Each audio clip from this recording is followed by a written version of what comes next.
Dans l'histoire de la chanson française, certains silences pèsent parfois plus lourd que les déclarations. Depuis la disparition de Johnny Hallyday, le 5 décembre 2017, chaque parole venue de son entourage a été scrutée, commentée, interprétée. Parmi ces voix rares, celle d'Eddie Mitchell occupe une place particulière. Non pas parce qu'il parle souvent, au contraire. Eddie Mitchell appartient à une génération d'artistes qui préfèrent la retenue au grand déballage. Mais lorsqu'il s'exprime, son ton sec, direct, presque désabusé, donne à ses mots une force singulière. À l'approche de ses 84 ans, l'homme qui fut l'un des compagnons de route les plus emblématiques de Johnny Hallyday reste associé à une question douloureuse. Que pense-t-il vraiment de Laetitia Hallyday, de son rôle après la mort du rocker et de la fracture familiale qui a suivi? Ce n'est pas seulement une affaire d'héritage. C'est une histoire de mémoire, de loyauté, d'amitié, de filiation et de blessures publiques. Une histoire où chacun affirme défendre Johnny, mais où le nom du chanteur semble parfois devenu le centre d'un conflit impossible à refermer. Avant les avocats, les communiqués, les unes de magazines et les déclarations contradictoires, il y avait une histoire d'hommes. Johnny Hallyday et Eddie Mitchell, c'était une amitié née dans le bruit du rock, dans les coulisses, les studios, les plateaux, les nuits parisiennes et les années où la chanson française apprenait à parler américain. Eddie Mitchell, de son vrai nom Claude Moine, n'a jamais cultivé l'image du confident sentimental. Il a toujours préféré l'ironie, la pudeur, la distance. Face à Johnny, pourtant, il était plus qu'un collègue. Il faisait partie de ceux qui avaient vu l'idole avant qu'elle ne devienne monument national. C'est pourquoi, lorsque la mort de Johnny a ouvert une crise familiale majeure, l'opinion d'Eddie Mitchell a immédiatement pris une dimension symbolique. Il n'était pas un commentateur extérieur. Il appartenait à la mémoire intime du chanteur. Laetitia Hallyday, de son côté, s'est retrouvée au centre d'une tempête médiatique. Veuve de Johnny, mère de Jed et Joy, elle a dû défendre une position juridique, une légitimité familiale et une mémoire publique. Face à elle, David Hallyday et Laura Smet ont contesté un testament qui les écartait de l'héritage. Dans ce climat, Eddie Mitchell a choisi une ligne claire. Il n'a pas voulu présenter son intervention comme une attaque personnelle contre Laetitia, mais comme une réaction de principe. Pour lui, la question centrale restait celle des enfants de Johnny. Bien avant les polémiques, bien avant les tribunaux, bien avant que le nom Hallyday ne soit associé à des conflits successoraux, il y avait une génération de jeunes garçons fascinés par une musique venue d'Amérique. Une génération qui allait bouleverser la chanson française et donner naissance à des figures devenues aujourd'hui mythiques. Parmi eux se trouvait un adolescent parisien nommé Claude Moine. Le 3 juillet 1942, alors que la France vivait encore sous les ombres de la guerre, Claude Moine naissait à Paris dans un milieu modeste. Son enfance se déroula loin des salons du spectacle et des privilèges. Son père travaillait dans les transports publics tandis que sa mère occupait un emploi de ce bureau. Rien ne semblait prédestiner ce garçon du quartier populaire de Belleville à devenir l'une des grandes voix de la culture française. Pourtant, comme beaucoup d'enfants de l'après-guerre, il grandit dans une époque où les frontières culturelles commençaient à s'effacer. Les disques américains traversaient l'Atlantique. Les films hollywoodiens envahissèrent les écrans. Elvis Presley, Bill Haley et les pionniers du rock apportaient un souffle nouveau à une jeunesse française avide de liberté. Le jeune Claude n'était pas seulement attiré par la musique, il rêvait également de bandes dessinées, de cinéma et d'aventure, mais lorsqu'il découvrit le rock'n'roll, quelque chose changea définitivement. Ce n'était pas seulement un genre musical, c'était une manière d'exister. À une époque où la société française restait encore très marquée par les codes traditionnels, le rock représentait une rupture. Les cheveux plus longs, les blousons, l'énergie de la scène, tout cela incarnait une liberté que beaucoup recherchaient. Claude Moine comprit rapidement qu'il voulait faire partie de cette révolution. À la fin des années 1950, il rejoint plusieurs groupes amateurs avant de devenir le chanteur d'une formation appelée les Five Rocks. Quelques années plus tard, le groupe prendra le nom qui entrera dans l'histoire, les Chaussettes Noires. Leur succès est fulgurant. En quelques mois seulement, ils deviennent l'un des symboles de la naissance du rock français.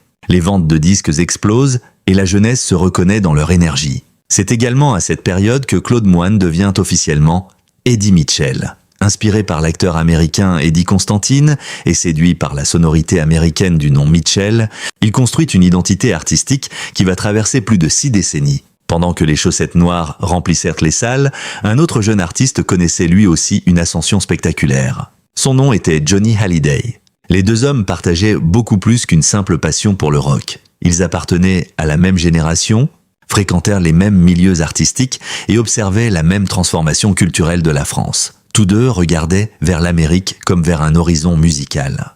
Tous deux rêvaient d'apporter à la scène française une énergie nouvelle. Leur relation ne s'est pas construite du jour au lendemain. Elle s'est forgée au fil des décennies, dans les succès comme dans les échecs, dans les tournées comme dans les moments plus difficiles. Alors que d'autres amitiés du monde du spectacle disparaissaient avec le temps, celle entre Eddie Mitchell et Johnny Hallyday semblait résister aux modes et aux changements d'époque. Les années passèrent. Les chaussettes noires disparurent progressivement, mais Eddie Mitchell poursuivit une carrière solo remarquable. Il enregistra à Londres, puis aux États-Unis, notamment à Memphis et Nashville. Il développa un univers personnel mêlant rock, rhythm and blues, country et chansons françaises. Son image évolua. Là où Johnny cultivait l'intensité permanente, Eddie adopta peu à peu la posture d'un observateur lucide, parfois ironique, souvent élégant. Cette différence de tempérament explique peut-être pourquoi ses paroles ont toujours été perçues comme particulières. Eddie Mitchell n'était pas connu pour les déclarations impulsives. Il choisissait ses interventions avec prudence. Lorsqu'il parlait, c'était généralement parce qu'il estimait avoir quelque chose à dire. C'est précisément cette réputation qui allait donner autant de poids à ses prises de position après la disparition de Johnny Hallyday. Car lorsque Johnny s'éteint en décembre 2017, ce n'est pas seulement une star qui disparaît. C'est l'un des derniers géants d'une époque révolue. Pour Eddie Mitchell, la perte est aussi personnelle. Il ne perd pas seulement un collègue de scène. Il perd un ami de plusieurs décennies. Quelques mois auparavant encore, les deux hommes partagèrent la scène avec Jacques Dutronc dans l'aventure des vieilles canailles. Les images de ces concerts montrent trois artistes conscients de leur héritage, mais toujours capables de faire vibrer le public. Personne n'imaginait alors que cette tournée constituerait l'un des derniers grands chapitres de leur histoire commune. Lorsque la bataille autour de l'héritage éclate, Eddie Mitchell observe donc la situation avec un regard unique. Il n'est ni juriste, il n'est ni héritier, il n'est ni gestionnaire de patrimoine. Il est l'un des rares témoins encore présents de toute une époque. Il a connu Johnny avant les stades, avant les fortunes colossales, avant les polémiques. Il a connu le jeune homme derrière la légende. Et c'est précisément pour cette raison que le public s'intéresse autant à ses réactions. Car dans une affaire où chacun revendique une part de vérité, Eddie Mitchell apparaît comme l'un des derniers hommes capables de parler non seulement du mythe Johnny Hallyday, mais aussi de l'homme qu'il fut réellement.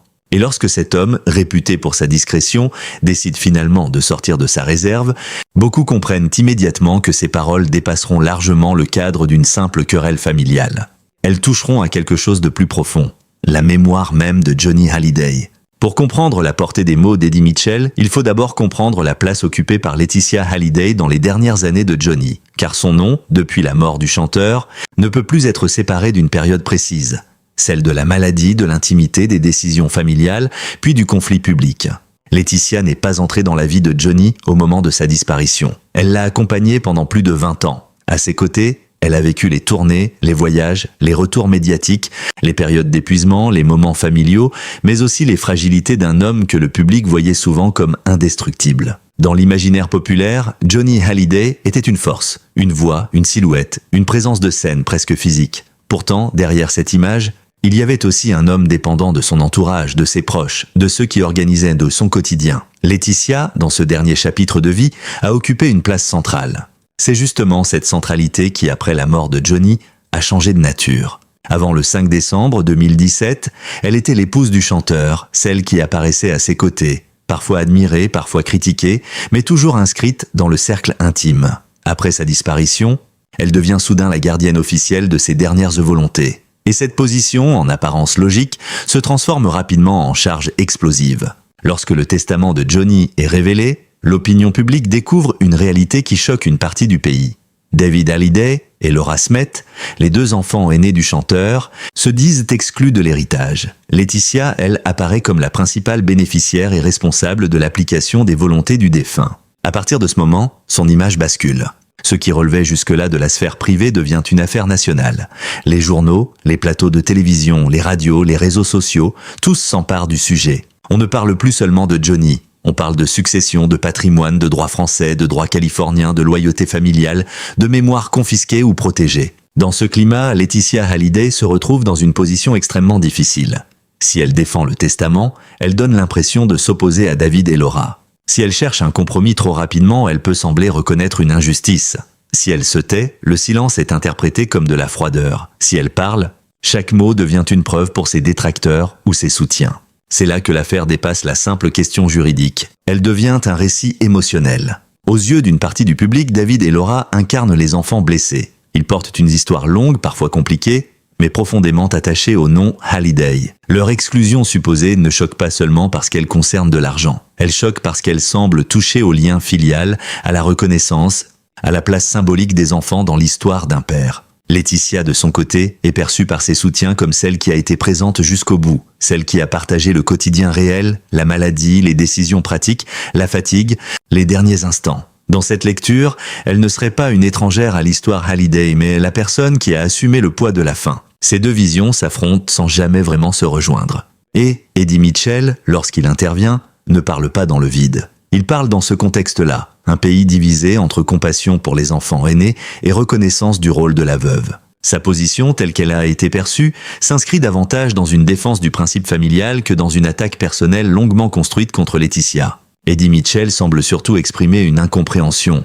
Comment une famille aussi exposée, déjà traversée par tant de blessures, a-t-elle pu se retrouver dans une situation aussi brutale après la mort de Johnny? La nuance est essentielle. Un regard neutre ne peut pas réduire Laetitia Hallyday à une caricature. Elle n'est pas seulement la veuve contestée, décrite par certains titres. Elle est aussi une femme qui a vécu plus de 2 décennies auprès d'un artiste immense, dont la fin de vie fut lourde, médiatisée et douloureuse. Elle a dû affronter un deuil personnel sous les projecteurs, ce qui rend toute réaction publique particulièrement complexe.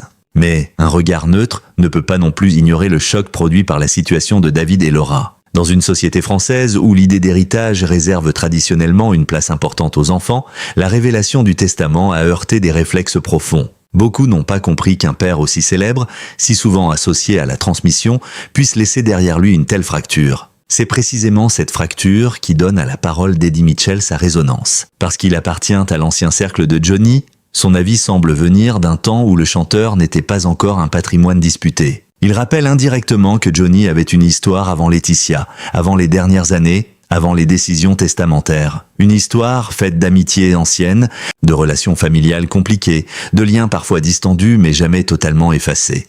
Dans cette perspective, Laetitia apparaît moins comme l'unique sujet du débat que comme le point de cristallisation d'un conflit beaucoup plus large. Autour d'elle se concentrent plusieurs questions. Qui avait réellement l'oreille de Johnny à la fin de sa vie? Qui connaissait ses dernières volontés? Qui pouvait interpréter ses silences? Qui devait protéger ses filles cadettes? Qui devait reconnaître la place de ses enfants aînés? Ces interrogations, même lorsqu'elles restent sans réponse définitive, nourrissent l'intérêt médiatique. Elles donnent à l'affaire une dimension presque romanesque, avec ses alliances, ses blessures, ses documents, ses déclarations et ses absences. Mais derrière le bruit, il y a une vérité plus simple. La mort de Johnny Hallyday a laissé un vide immense, et ce vide a été immédiatement rempli par le conflit. Laetitia Hallyday s'est retrouvée au centre de ce vide. Non seulement parce qu'elle était l'épouse du chanteur, mais parce qu'elle portait désormais la responsabilité visible de ce que Johnny aurait voulu. Dans une situation apaisée, cette responsabilité aurait pu être reçue comme une continuité naturelle. Dans une famille divisée, elle est devenue un fardeau. Eddie Mitchell, en observateur ancien, semble avoir réagi à ce fardeau mais aussi à ses conséquences. Pour lui, la question ne semblait pas être seulement « Laetitia a-t-elle raison juridiquement ?» La question était plutôt « Cette situation respecte-t-elle l'idée que l'on se fait d'un père, d'une famille et d'une mémoire partagée ?» C'est pourquoi son intervention a marqué les esprits. Elle ne contenait pas nécessairement de révélations spectaculaires. Elle n'apportait pas un document inédit, ni une preuve cachée, ni une scène secrète des derniers jours. Mais elle donnait une voix à une forme de malaise collectif. Beaucoup de Français, sans connaître personnellement Johnny, avaient le sentiment que quelque chose s'était brisé. Eddie Mitchell, lui, le disait depuis la place particulière de l'ami.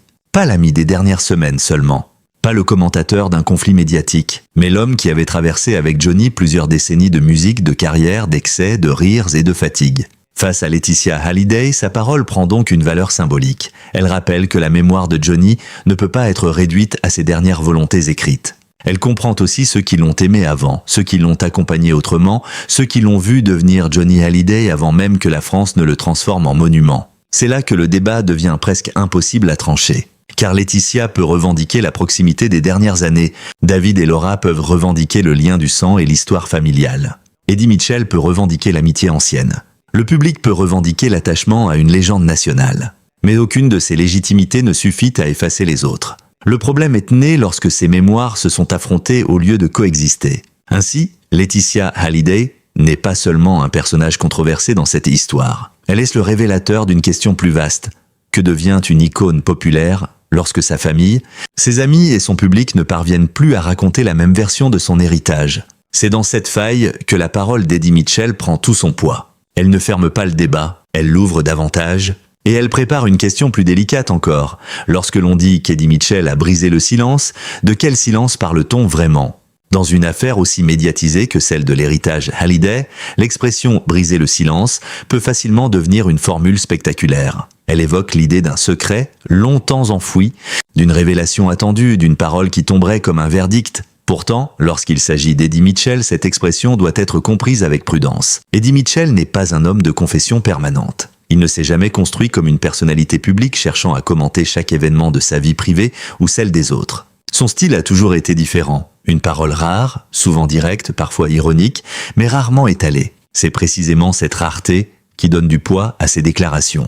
Quand Eddie Mitchell parle de Johnny Hallyday, il ne parle pas seulement d'un artiste célèbre. Il parle d'un compagnon de route, d'un ami, d'un homme qu'il a connu dans plusieurs vies. Celle des débuts, celle du succès, celle des excès, celle de la maturité, puis celle du dernier chapitre. C'est pourquoi son silence, après la mort de Johnny, n'était pas un vide. Il ressemblait plutôt à une réserve faite de pudeur, de fatigue, de fidélité et peut-être aussi d'incompréhension. Car comment parler publiquement d'un ami disparu lorsque son nom devient l'objet d'un conflit familial ? Comment exprimer une opinion sans alimenter davantage la tempête ? Comment défendre une idée de la justice familiale sans transformer la douleur des uns et des autres en spectacle ?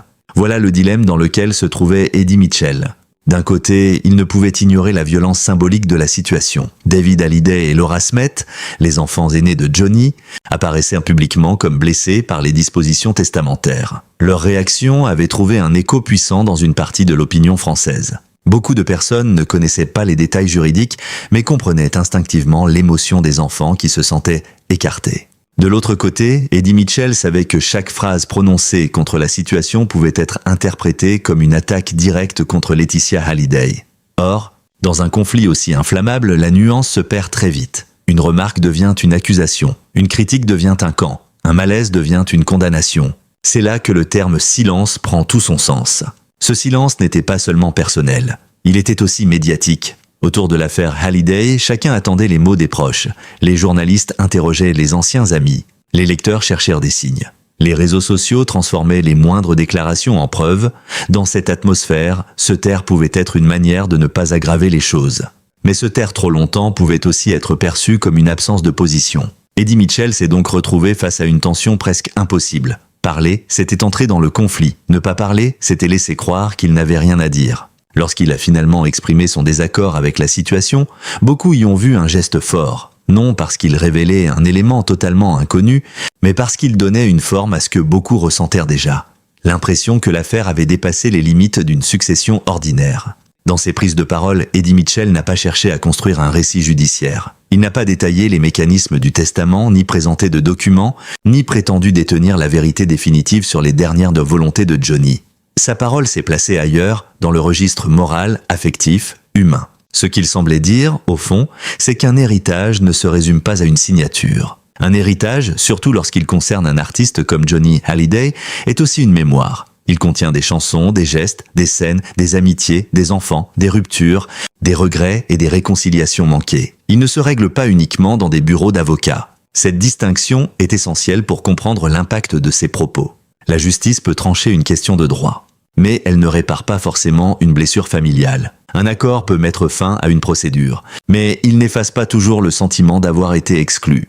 Un testament peut exprimer une volonté, mais il peut aussi laisser derrière lui des interrogations que personne ne saura jamais complètement résoudre. Eddie Mitchell, en tant qu'ami ancien, semble avoir parlé depuis cet endroit-là, l'endroit où la logique juridique rencontre la mémoire émotionnelle. Sa parole ne dit pas seulement « je ne suis pas d'accord ». Elle dit aussi « je ne reconnais pas l'image de mon ami dans ce résultat ». Cette nuance change tout, car il ne s'agit pas d'affirmer que Johnny Hallyday n'aurait jamais pu prendre certaines décisions. Personne ne peut parler avec certitude à la place d'un disparu. Johnny était un homme complexe, capable de fidélité profonde comme de distance brutale. Sa vie familiale, comme sa carrière, fut traversée par des séparations, des absences et des retours. Mais Eddie Mitchell, en réagissant, rappelle que la mémoire d'un homme ne peut pas être enfermée dans un seul document. Elle est faite de contradictions. Elle appartient aussi à ceux qui l'ont connu avant le dernier chapitre. C'est pourquoi ces mots ont été écoutés. Ils venèrent d'un homme qui n'avait rien à gagner dans cette affaire. Il n'était pas bénéficiaire de l'héritage. Il ne cherchait pas une place dans la succession. Il n'avait pas besoin de la lumière médiatique pour exister. Sa carrière, son nom et son statut étaient déjà établis depuis longtemps. Cette position extérieure, mais intime, donne à son intervention une valeur particulière. Eddie Mitchell parlait comme un témoin. Or, dans les grandes affaires médiatiques, les témoins jouent un rôle essentiel. Ils ne rendent pas la justice, mais ils influencent la perception collective.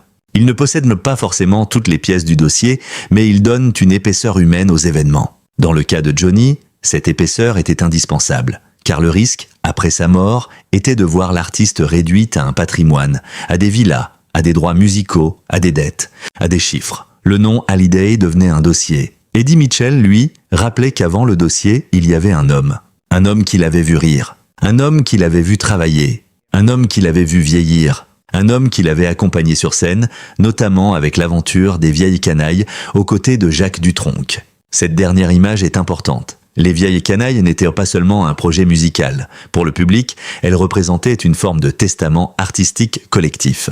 3 figures majeures de la chanson française, réunies dans un spectacle presque crépusculaire, entre humour, nostalgie et conscience du temps qui passe. Voir Johnny, Eddie Mitchell et Jacques Dutronc ensemble, c'était voir un pan entier de la culture populaire française se regarder lui-même. Après la disparition de Johnny, Eddie Mitchell n'était donc pas un simple ancien collègue invité à donner son avis. Il était l'un des derniers hommes capables de relier le Johnny des débuts au Johnny de la fin. C'est ce qui rend son silence si lourd. Pendant des mois, le public a semblé attendre que ceux qui avaient connu Johnny vraiment disent quelque chose, comme si la vérité devait forcément venir des proches. Mais cette attente est aussi problématique. Elle transforme les amis en arbitres. Elle leur demande de prendre parti dans une affaire où les blessures sont personnelles. Eddie Mitchell n'a pas totalement accepté ce rôle. Il a parlé, oui, mais il n'a pas transformé cette parole en campagne. Il n'a pas multiplié les confidences. Il n'a pas construit un feuilleton parallèle, il n'a pas cherché à occuper durablement le centre de la polémique. Cette retenue est peut-être ce qui distingue son intervention de nombreuses prises de position médiatiques. Il a dit assez pour que sa position soit comprise, pas assez pour devenir le personnage principal du conflit. Et cette mesure correspond à son image publique, celle d'un artiste qui peut être ferme sans être démonstratif, critique sans être théâtral, loyal sans être sentimental. La question de Laetitia Hallyday reste cependant au cœur de cette parole. Car même lorsque Eddie Mitchell parle surtout des enfants de Johnny, le nom de Laetitia apparaît en arrière-plan. Elle est celle qui, publiquement, incarne l'application du testament. Elle devient donc, qu'elle le veuille ou non, le visage du conflit. C'est une situation redoutable. Dans une famille ordinaire, une succession douloureuse reste souvent connue d'un cercle restreint. Dans la famille Hallyday, chaque tension devient une affaire nationale. Chaque déplacement, chaque déclaration, chaque absence est interprétée. Laetitia Hallyday a dû porter cette exposition parfois de manière très dure. Un traitement objectif doit le reconnaître. Mais il doit aussi reconnaître que cette exposition ne suffit pas à annuler les interrogations soulevées par David, Laura et par certains proches de Johnny. La compassion pour une personne ne doit pas empêcher de comprendre la blessure des autres. Eddie Mitchell s'inscrit précisément dans cet espace difficile. Celui où l'on peut comprendre la position de la veuve tout en jugeant la situation injuste pour les enfants aînés. C'est sans doute la raison pour laquelle ses propos ont trouvé autant d'écho. Ils ne se limitaient pas à une hostilité personnelle. Ils exprimaient un malaise plus large. La sensation qu'après la mort d'une légende populaire, quelque chose d'essentiel avait été mal transmis. La mémoire de Johnny aurait pu rassembler. Elle a d'abord divisé, son nom aurait pu être un lieu commun d'émotion. Il est devenu un terrain de conflit. Ces chansons auraient pu occuper seules l'espace public. Elles ont été recouvertes par les débats sur l'héritage. Dans ce contexte, briser le silence ne signifie donc pas seulement parler de Laetitia. Cela signifie refuser que le récit officiel efface les blessures de visibles. Cela signifie rappeler que Johnny Hallyday n'était pas uniquement l'homme de ces dernières années, mais aussi le père de David et Laura, l'ami d'Eddie, le compagnon de route de toute une génération. Il existe cependant une limite à cette parole. Même les amis les plus anciens ne savent pas tout. Même les témoins les plus proches n'entrent pas dans toutes les décisions intimes. Même une amitié de plusieurs décennies ne permet pas de reconstituer avec certitude ce qu'un homme pensait dans ses derniers moments. C'est pourquoi la parole d'Eddie Mitchell doit être entendue comme un témoignage, non comme une vérité absolue. Elle est claire, elle ne clôt pas, elle questionne. Elle ne juge pas à la place des tribunaux. Elle donne une lecture humaine d'une affaire juridique. Et c'est précisément cette lecture humaine qui continue de retenir l'attention. Car derrière la formule spectaculaire, Eddie Mitchell brise enfin le silence sur Laetitia Hallyday, se cache une réalité plus subtile. Il ne s'agit pas d'une scène de confrontation brutale. Il ne s'agit pas d'un règlement de compte tardif. Il s'agit plutôt du moment où un ami ancien laisse entendre que la fin de l'histoire n'a pas été à la hauteur de ce que représentait Johnny. Cette phrase invisible, jamais formulée exactement ainsi, semble traverser toute l'affaire. Johnny méritait-il mieux que ce conflit ? Sa mémoire méritait-elle autre chose que ces divisions ? Ses enfants auraient-ils dû être protégés d'une humiliation publique ? Laetitia aurait-elle pu agir autrement ? Ou bien la tragédie était-elle déjà inscrite dans la complexité de la vie de Johnny, dans ses choix, ses silences, ses contradictions ? Eddie Mitchell ne répond pas à toutes ces questions, mais en rompant sa réserve, il les rend impossibles à ignorer. Et c'est peut-être là le véritable sens de son intervention. Non pas révéler un secret définitif, mais obliger chacun à regarder la part humaine d'une affaire que le bruit médiatique avait transformée en dossier. Dans ce silence rompu, on n'entend pas seulement une critique, on entend le poids d'une époque qui s'éloigne. On entend l'amitié d'un homme pour un autre. On entend la difficulté de survivre à une légende lorsque cette légende laisse derrière elle plus de blessures que de réponses. Et à ce moment précis, la parole d'Eddie Mitchell cesse d'être une simple déclaration. Elle devient un miroir tendu à toute l'histoire Hallyday. Avec le temps, les conflits judiciaires se referment, les accords se signent, les déclarations s'apaisent. Mais la mémoire, elle, reste plus lente à cicatriser. La question posée par Eddie Mitchell dépasse donc Laetitia Hallyday. Elle concerne l'avenir du nom Hallyday. Qui raconte Johnny ? Qui décide de l'image transmise aux nouvelles générations ? Qui a le droit de dire ce qu'il aurait voulu ? Sa veuve ? Ses enfants ? Ses anciens amis ? Son public ? La vérité est sans doute qu'aucun d'eux ne peut le posséder entièrement. Laetitia Hallyday garde la mémoire des dernières années. David Hallyday porte celle du fils musicien, héritier d'un nom lourd et d'une relation complexe. Laura Smith incarne une autre blessure, plus intime, plus silencieuse. Jade et Joy représentent l'avenir d'une famille marquée avant même d'avoir pu choisir sa place dans l'histoire. Eddie Mitchell, lui, appartient à la mémoire des débuts, des coulisses, de l'amitié ancienne. Dans cette constellation, chacun détient une part du récit. Le drame commence lorsque l'un de ces récits prétend effacer les autres. À l'approche de ses 84 ans, Eddie Mitchell apparaît moins comme un homme qui cherche la polémique que comme le témoin d'un monde disparu. Un monde où les amitiés se réglaient parfois loin des caméras, où les douleurs familiales n'étaient pas immédiatement transformées en feuilletons nationaux, où la mort d'un artiste pouvait encore laisser place au silence. Mais l'époque a changé. Johnny Hallyday n'est plus seulement un souvenir, il est devenu un patrimoine, une marque, une légende, un territoire disputé. Et c'est peut-être cela que les mots d'Eddie Mitchell révèlent le plus fortement. Derrière Laetitia, derrière David, derrière Laura, derrière les testaments et les accords, il y a une question plus simple et plus triste. Comment honorer un homme quand ceux qui l'ont aimé ne racontent plus la même histoire ? Au fond, Eddie Mitchell n'a jamais eu besoin de longues déclarations pour faire comprendre sa position. Sa parole, rare, vaut justement parce qu'elle ne cherche pas à tout expliquer. Elle dit un désaccord, une fidélité, une incompréhension. Elle rappelle que, dans certaines familles, les blessures ne se mesurent pas seulement en argent, mais en reconnaissance. Laetitia Hallyday restera une figure centrale des dernières années de Johnny. David et Laura resteront les enfants aînés d'un père immense et absent. Eddie Mitchell restera l'ami ancien. Celui qui parle peu, mais dont chaque phrase réveille une époque. Alors, que faut-il retenir de cette prise de parole ? Une attaque ? Un avertissement ? Une défense des enfants ? Ou simplement le chagrin d'un homme qui a vu son ami devenir, après sa mort, le centre d'une guerre qu'il n'aurait peut-être jamais voulu voir exposée ainsi ? Et vous ? Qu'en pensez-vous ? Eddie Mitchell a-t-il eu raison de prendre position ? Ou aurait-il dû laisser cette histoire à la famille Hallyday ?